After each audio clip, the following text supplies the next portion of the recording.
The cry of a newborn baby was music to Dr. Alan Croft. It was a primal sound, a declaration that life had won.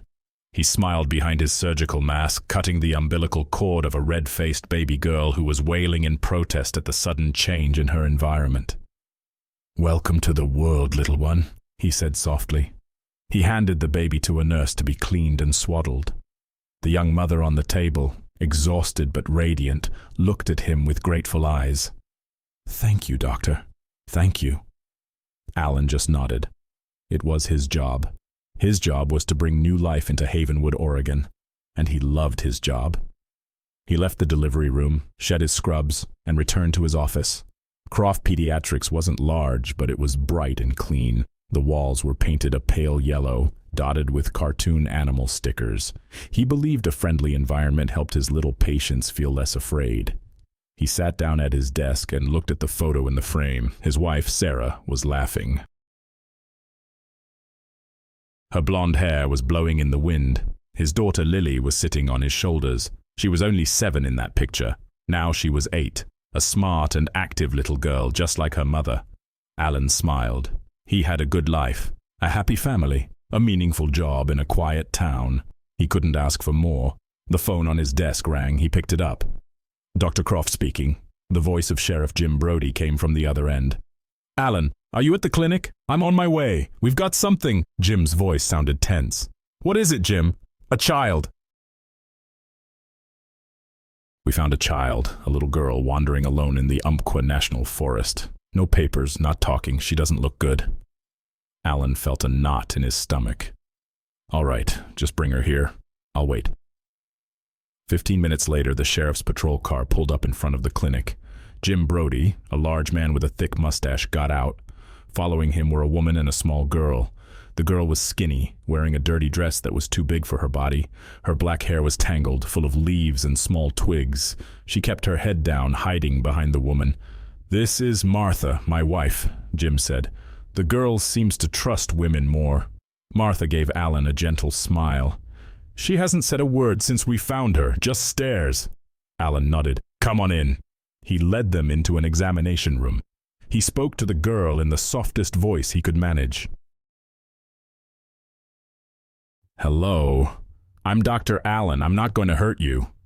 The girl didn't look up. Martha had to gently guide her into the room. Alan began the examination. He checked her temperature, her blood pressure. Everything was within normal limits, though there were clear signs of malnutrition and dehydration. He listened to her heart and lungs, steady heartbeat, clear breath. Then he began a more thorough physical check, and that's when he noticed the unusual things. First were the scars. They were very small and faint, almost impossible to see without looking closely. There was a tiny scar right at the nape of her neck at the hairline. A series of other small scars ran along her spine, perfectly spaced, and there were 2 symmetrical scars behind the knee joints of both legs. They didn't look like any surgical scars Alan had ever seen.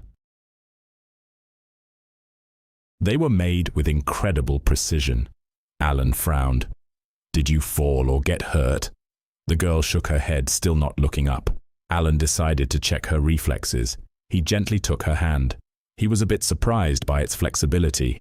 He tried to bend her fingers backward. They bent back easily, almost touching the back of her hand. There was no sign of pain or discomfort on the girl's face. He tried with her other joints, wrist, elbow, ankle. All of them were unnaturally flexible. It was like her body was made of rubber. Alan felt a sense of unease. He told Jim and Martha, "I need to take some x-rays. Something isn't right." They took the girl to the small town hospital. Alan personally performed the x-ray. When the black and white images appeared on the screen, his unease turned into real shock. In the girl's spine, right near the spinal cord at the 7th cervical vertebra, there was an object. It was small, no bigger than a grain of rice, and had a complex shape. It looked like a tiny computer chip, with ultra-thin wires radiating out like spider legs. It wasn't an FDA-approved medical device. It wasn't anything he had ever seen in a textbook. Alan zoomed in on the image. He could see a series of numbers and letters etched on its surface. A serial number. Martha, Jim's wife, had agreed to temporarily care for the girl while legal procedures were sorted out. They named her Maya. a gentle name for a child who carried terrifying secrets. That night, Alan couldn't sleep. He sat in his dark office staring at the X-ray image on his computer screen. What was that implant? Who had put it in a child's body? And why?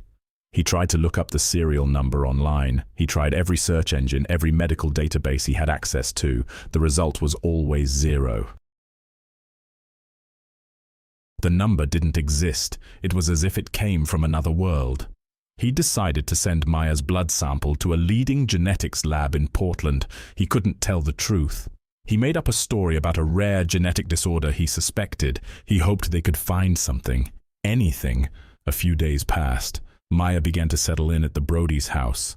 She still didn't speak, but she started eating and no longer trembled whenever someone came near.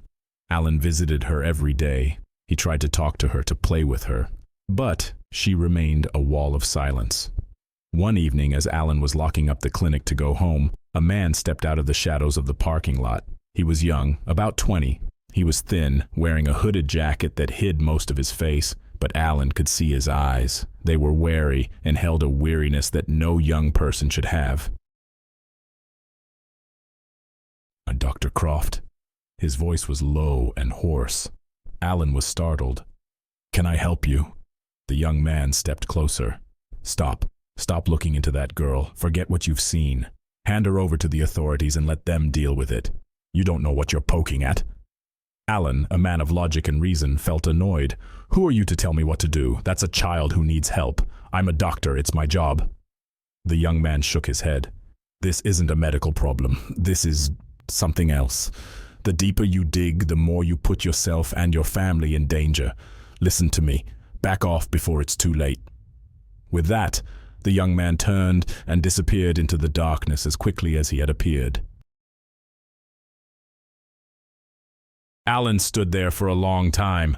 The warning was bizarre, but there was something in the young man's eyes, a terrifying sincerity that made it impossible for Alan to dismiss. He went home, trying to act normal in front of Sarah and Lily, but the image of the implant and the stranger's warning kept replaying in his mind. That night he dreamed of dark hallways and cages. He dreamed of children with empty eyes and body parts replaced with metal. He woke up in a cold sweat. He was being paranoid, he told himself. It was just stress. He needed to focus on the facts, on the science. A week later, the trouble began. Jim Brody called him, his voice full of worry. "My house was broken into last night. Nothing was stolen, but everything was searched, systematically. The closets, the drawers, even Maya's toys. It's like they were looking for something." Alan's heart hammered. "Is Maya okay?" "She's scared, but unharmed." "Someone was in her room. We found a muddy footprint on the carpet." Alan hung up, a cold feeling washing over him. He rushed to check his computer. He used a security software to check the access history, just as he feared. There was an unauthorized access to his system at 2 in the morning. Someone had viewed Maya's file. They had seen the X-rays. They knew that he knew. The warning from the young stranger no longer seemed so crazy. He had poked something, and now it was poking back. The next day, the results from the Portland lab arrived. Alan opened the email with a trembling hand. What he read was more horrifying than the X-ray. The report was long and full of technical jargon, but the conclusion froze the blood in Alan's veins. The report stated, "The blood sample shows the presence of synthetic DNA sequences of unknown origin. These codes are seamlessly integrated into the subject's genome. Furthermore, we observed cellular structures exhibiting a level of regeneration and repair previously unrecorded in human medical literature." Simply put, Maya's DNA had been altered. Someone had rewritten her genetic code. This was no longer a medical issue. This was something else entirely. Alan looked out his office window. The town of Havenwood looked as peaceful as ever, but he knew it was just a facade. A darkness was creeping into his small town, and it was focused on a silent little girl and the doctor who had tried to help her. He remembered the face of the young man in the parking lot. He had known. He had tried to warn him. Now Alan faced a choice. Heed the warning and back off to protect his family, or keep digging, despite the danger, to uncover the horrific truth behind what had been done to Maya. He looked at the picture of Sarah and Lily on his desk. He knew what he had to do. He couldn't leave a child to the monsters who had done this to her, whoever they were. He would find the truth. No matter the cost. In the following days, Alan began to spend more time with Maya. He was no longer just her doctor. He felt a personal responsibility for her safety. Since she couldn't speak, he brought her paper and colored pencils. He hoped she could express herself through art. At first, Maya only drew meaningless scribbles, but gradually, images began to take shape. They were not the happy drawings of a child. No houses, trees, or smiling faces. Maya drew machines, complex diagrams of gears, pistons, and wires. She drew them with an astonishing technical accuracy. Then she began to draw people, but they were not normal people. They were distorted. One drawing showed a person with legs like a goat's. Another depicted a person with 2 extra arms growing from their sides. Alan looked at the drawings with a growing sense of revulsion. What was this? The imagination of a traumatized child? Or memories? One afternoon, Maya drew a particularly detailed picture. It depicted a tall, thin creature. Its arms were unnaturally long, nearly touching the ground. In place of fingers were long, sharp blades. Its mouth was sewn shut, and its eyes were 2 glowing red orbs. Alan stared at the drawing. He felt a strange familiarity, as if he had seen it in a nightmare. This drawing carried a horror that was too real. He asked Maya, his voice trembling, "Who is this, Maya?" She looked at him, her large eyes empty. For the first time, she made a sound. It wasn't a word. It was a low hum at a very high frequency, almost inaudible. Alan felt the hair on his arm stand on end. At that same moment, his phone buzzed. A black luxury car had just pulled up in front of his clinic. A man in an expensive suit got out. He was tall, elegant, with carefully coiffed silver hair and a confident smile. He walked into the clinic as if he owned it. He handed Alan a business card. "Mr. Sterling, CEO, Eterna Biosciences." His voice was as smooth as silk. "Dr. Croft, a pleasure to meet you. I believe you have something that belongs to us." Alan stood in front of Maya. "I don't know what you're talking about." Sterling's smile didn't falter. "Oh, I think you do. A young patient named Maya. She is part of a very sensitive private research program, an experimental gene therapy. She ran away from our facility a few weeks ago.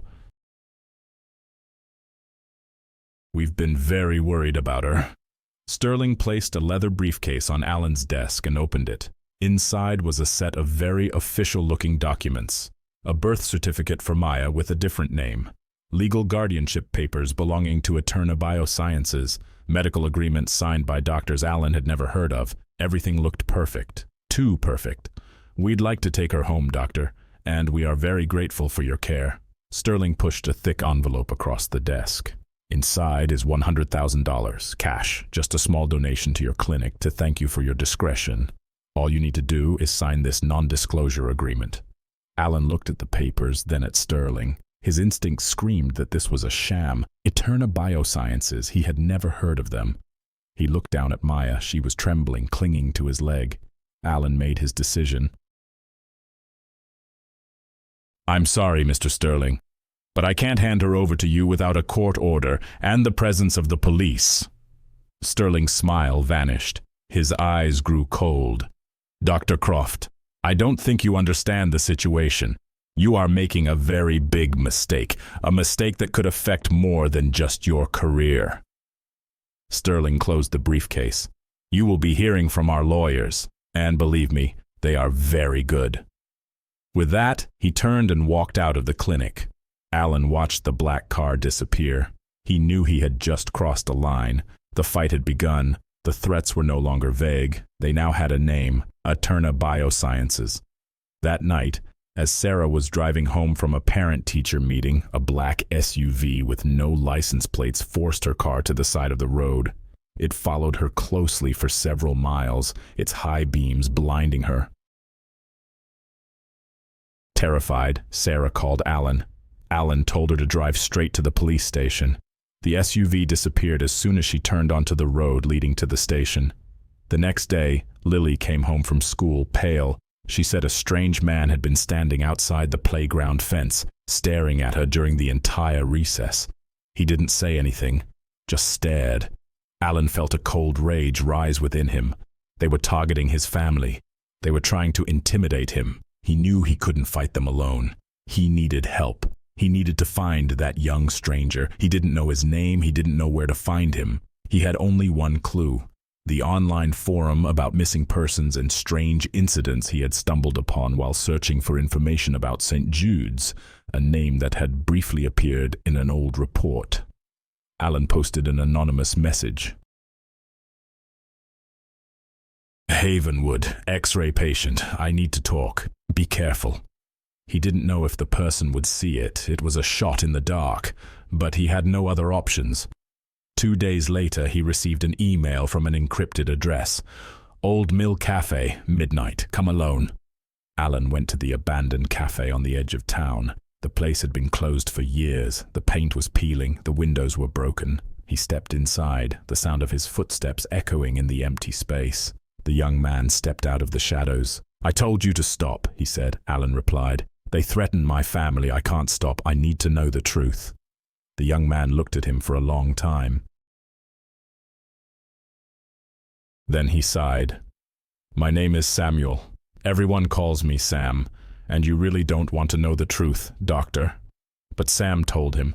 He told Alan everything. About the St. Jude's orphanage, about Mother Elara and her experiments, about the children who were turned into living sculptures, about the basement, the cages, and the creature with the red eyes. He told him about the fire and his escape. Alan listened, a growing sense of horror filling him. The stories sounded like they were from a horror novel, but Alan knew Sam was telling the truth. It fit with everything he had seen in Maya. St. Jude's wasn't the beginning, Sam said. It was just a field lab. Mother Elara was a brilliant but insane scientist. The one behind it all, the one who funded it and gave the orders, was Eterna Biosciences. Mr. Sterling. What is their goal? Alan asked. To break the limits of humanity, Sam replied. To create living weapons, super soldiers, programmable assassins. They call them assets. Maya is one of them, a prototype. Based on what you described, she's probably from the Siren line, designed to use sound as a weapon. But it seems something went wrong. Her implant, probably a laryngeal modulator, malfunctioned. That's why she's mute. They don't want a faulty asset. They want to dismantle her to see where the error is. Suddenly, the cafe door was kicked open. 2 men in black rushed in. They moved quickly and efficiently. Sam reacted instantly. He pushed Alan to the ground and threw a chair at the attackers. Run! He shouted. He moved with incredible agility, dodging attacks and retaliating with precise punches and kicks. Alan realized Sam wasn't just a survivor, he was a fighter. Alan crawled to the back door. He heard the sounds of fighting and grunts behind him. He had to get to Maya. Eterna was no longer patient. They had sent people. He drove like a madman to the Brody's house. When he arrived, he found the front door wide open. Inside, everything was in chaos. Jim and Martha Brody lay on the floor, motionless in a pool of blood. Alan felt bile rise in his throat. He was too late. He heard a noise from upstairs. He ran up, his heart pounding. In Maya's room, a woman was standing. She wore the same black clothes as the men who had attacked the cafe. She was holding Maya with one hand.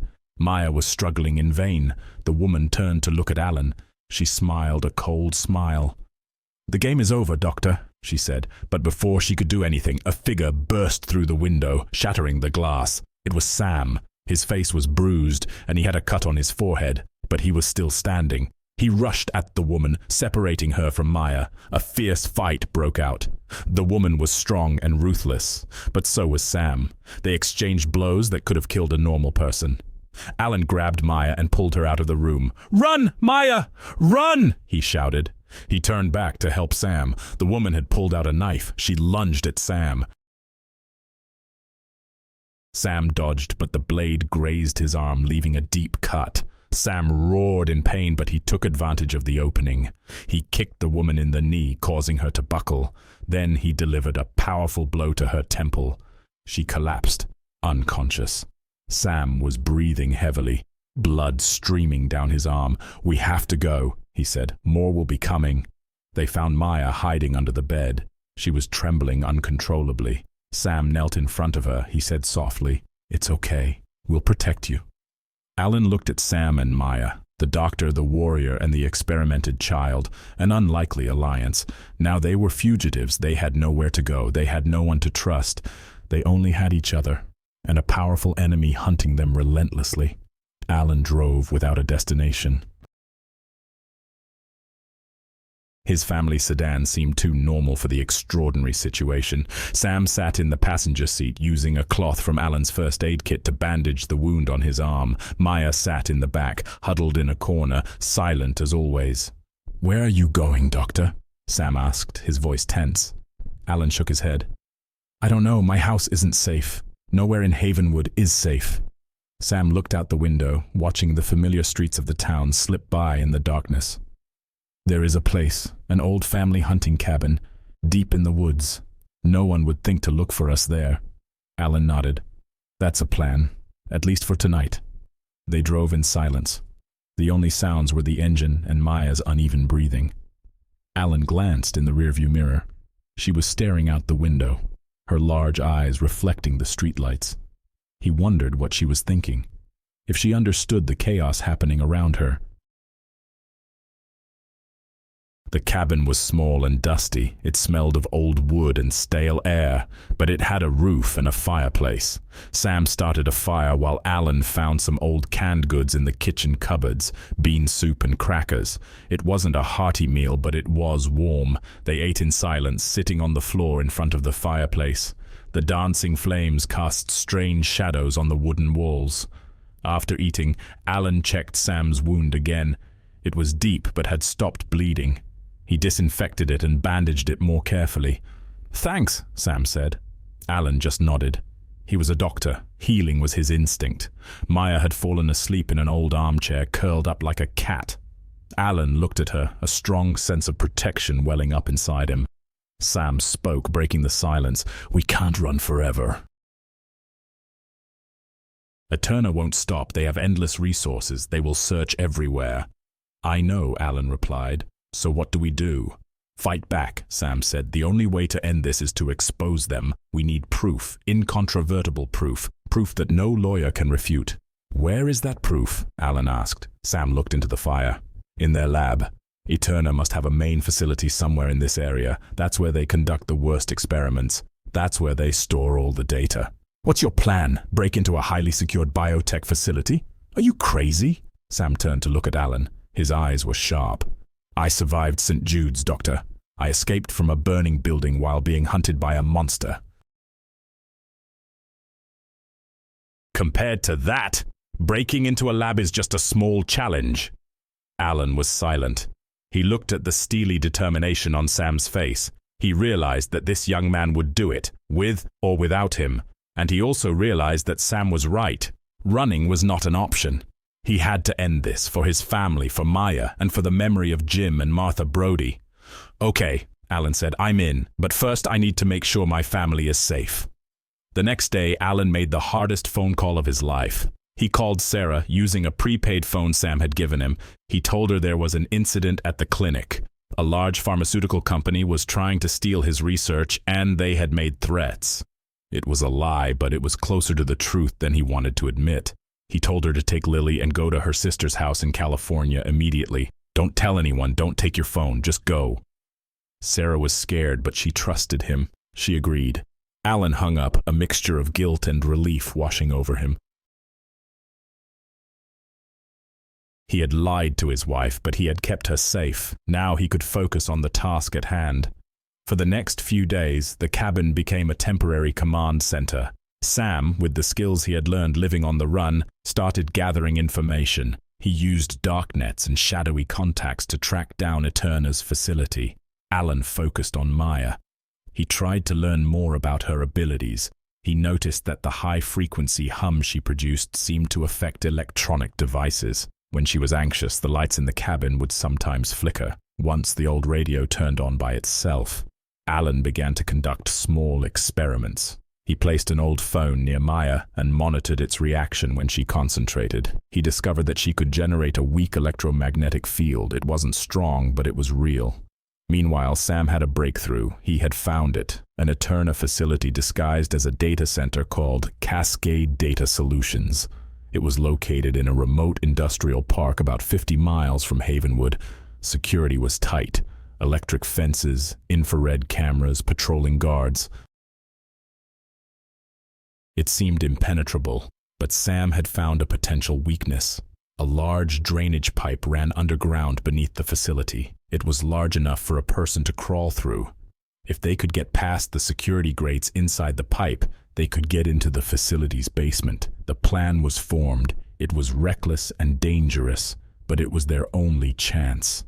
The night of the break-in, the air in the cabin was thick with tension. Sam checked his equipment again, a small battery-powered metal cutter, a homemade camera signal jammer, and a dagger. Alan had an encrypted laptop to download the data.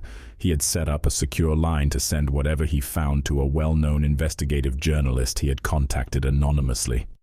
Maya seemed to sense the tension. She clung to Alan. Alan knelt in front of her. "I need you to do something for me, Maya. I need you to make that humming sound. Can you do that?" Maya looked at him, her eyes full of worry. Then she nodded. They drove to the industrial park at night. They parked a safe distance away and walked through the surrounding woods. They found the manhole cover hidden behind a thicket of bushes. Sam used a crowbar to pry it open. A foul smell rose up. "This is it," Sam said. "Welcome to the entrance to hell." They climbed down. The pipe was dark and damp. Sewage trickled beneath their feet. They walked in the dark, with only the weak light from Sam's flashlight. After about 20 minutes, they reached the first grate. Sam started working with the metal cutter. The sound of the cutter shrieked piercingly in the confined space. It took almost half an hour to cut through. They continued on. They had to get through 2 more grates. Finally, they saw an iron ladder leading up. It led to a manhole in the ceiling of the pipe. Sam signaled for them to be quiet. He turned off his flashlight. He listened. No sound. He carefully climbed up and gently pushed the manhole cover. It opened. They were in a storage room in the basement. The room was full of cardboard boxes and old equipment. They were inside. They moved through the white, sterile hallways. The place was strangely quiet. It didn't feel like a data center. It felt like a hospital with no patients. They reached a security door that required a key card. Sam looked at Alan. "It's her turn." Alan looked at Maya. "Okay, Maya, just like we practiced. Focus on that gray box on the wall." Maya closed her eyes. A low hum began to emanate from her. The light on the card reader flickered. Then it turned green. A beep sounded, and the door unlocked. Alan looked at Maya in amazement. It had worked. They continued on, using Maya's ability to get through several more security doors. Finally, they reached the area they were looking for, the labs. What they saw inside was more horrific than anything Alan had imagined. They weren't normal labs. They were glass prisons. Inside these glass rooms were people, children, teenagers, adults. They were hooked up to complex machines. Wires and tubes ran into their bodies. Some were motionless, some twitched slightly. Their eyes were empty. Alan felt sick. These were Eterna's other assets. Failed specimens, experiments in progress. Sam grabbed Alan's shoulder. "Don't look. We can't help them now. We have to get the data."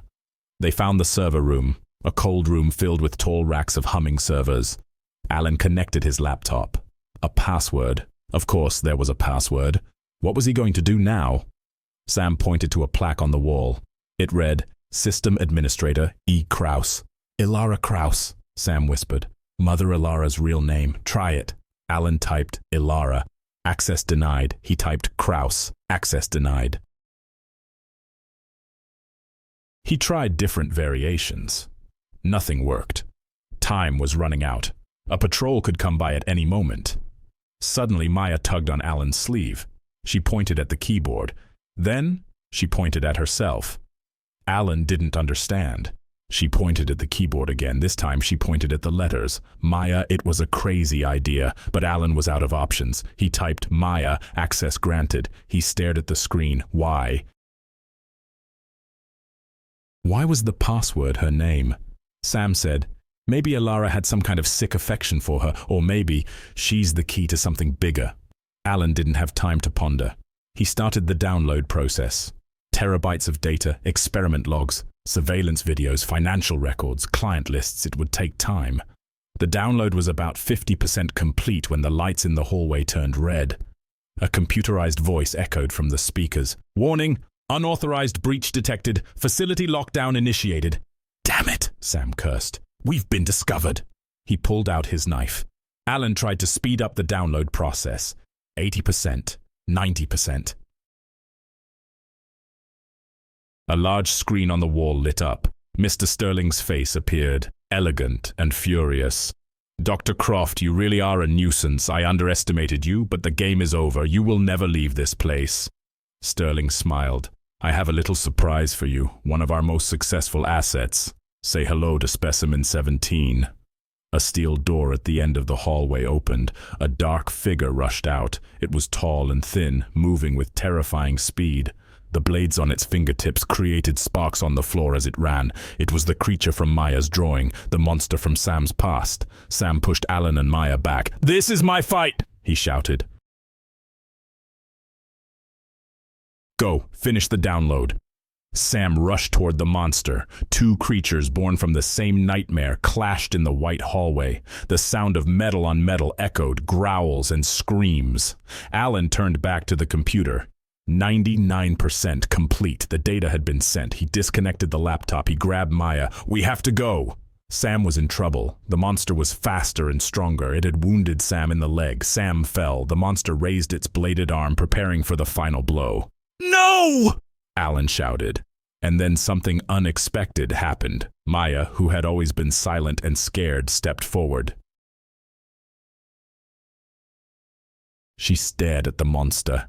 She opened her mouth and she screamed. It wasn't the scream of a child. It was a wave of pure sound at a painfully high frequency. It had physical force. The sound wave shattered the glass of the labs. The lights on the ceiling exploded. Specimen 17 clutched its head, collapsing. The metal joints on its body sparked. It was overloaded. Alan looked at Maya, stunned. In the chaos, Sam had managed to get up. He limped to a control panel on the wall. He smashed the protective glass and pressed a large red button.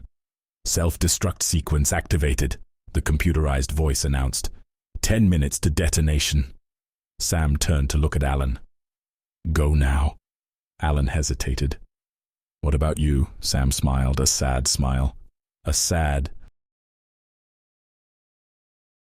This is where it ends for me. I'm going to make sure none of these monsters get out. Take care of her. Alan didn't want to leave him, but he looked at Maya and he knew Sam was right. He nodded. He pulled Maya and ran. They ran through the collapsing hallways. They ran through the burning labs. They climbed down the drainage pipe and out into the night air. Behind them, a series of explosions shook the ground. The entire Eterna Biosciences facility was engulfed in flames, burying its horrific secrets, and the young warrior who had sacrificed himself to end it all. Alan held Maya tight as they watched the flames rise into the sky. He had succeeded. He had exposed the truth, but the cost was immense. The explosion made national news. Tragic gas leak at Cascade Data Center was the headline across the papers. Eterna Biosciences was quick to deny any involvement, claiming they were merely a client renting server space at the facility, but it was too late. The data Alan had sent was in the hands of David Renner, a Pulitzer Prize-winning investigative journalist. Renner began to publish his findings piece by piece, creating a media and political firestorm. The revelations about human experiments, about living assets, about Mother Alara and the St. Jude's orphanage shook the nation. Eterna's stock collapsed. Federal investigations were launched. Mr. Sterling and several high-level executives were arrested in an FBI raid. The world Alan had known was turned upside down. He was no longer a small-town doctor. He was Witness Croft, the reluctant star of the biggest scandal in biotech history. He and Maya were placed in the Witness Protection Program. They were given new identities, a new home in an anonymous city in the Midwest. Their life was now safe houses and federal agents watching from a distance. 6 months passed. Their new life began to find a rhythm. Alan no longer practiced medicine. He spent his time helping Maya adjust. She started attending a small school for children with special needs. She was still quiet, but her silence no longer held fear. It held an observation, a wisdom beyond her years. Her sonic scream had not reappeared since that night. Perhaps it was only triggered by extreme stress, or perhaps she had chosen to control it. One afternoon, as Alan was reading in the living room, Maya came and sat next to him. She was holding a children's book. She pointed at a word. "Cat." Then she looked at Alan and said, her voice a little slurred but clear, "Cat." Alan was stunned. He lowered his book. He looked into Maya's eyes. Tears began to well up. It was the first word he had heard her speak. Not a hum, not a scream, but a word. He hugged her tightly. Maya patted him on the back as if comforting him. From that day on, she began to speak more.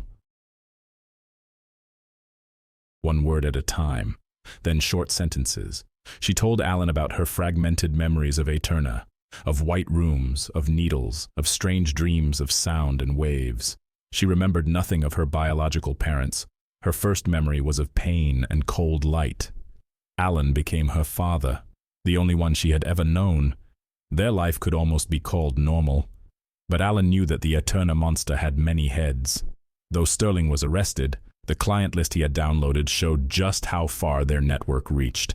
Government organizations, private military corporations, the rich and powerful who wanted to buy immortality or custom-designed children.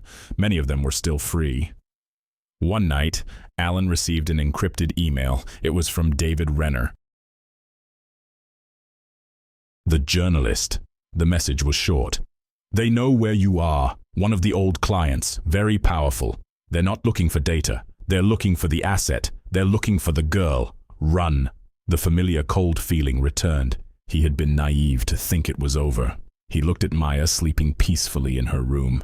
He would not let anyone harm her. He packed the essentials. Some cash, the fake IDs the program had provided for emergencies, and a handgun he had learned to use. He woke Maya. "We have to go on a trip, sweetheart," he said, trying to keep his voice calm. Maya looked at him, her eyes no longer naive. She nodded. "I know." They left the safe house, slipping out into the night just as they had left the hunting cabin months before. Alan felt like he was reliving a nightmare, but this time he was not alone and scared. He had a purpose. He had to protect his daughter. They drove west with no specific destination.